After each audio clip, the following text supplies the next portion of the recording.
söyleyeyim. Allah bu dünyanın işine gelsin.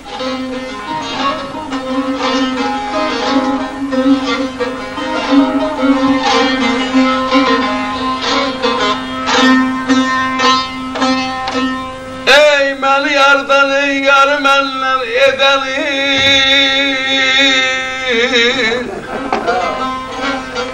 hakkın ey balasının ey beşine gelsin.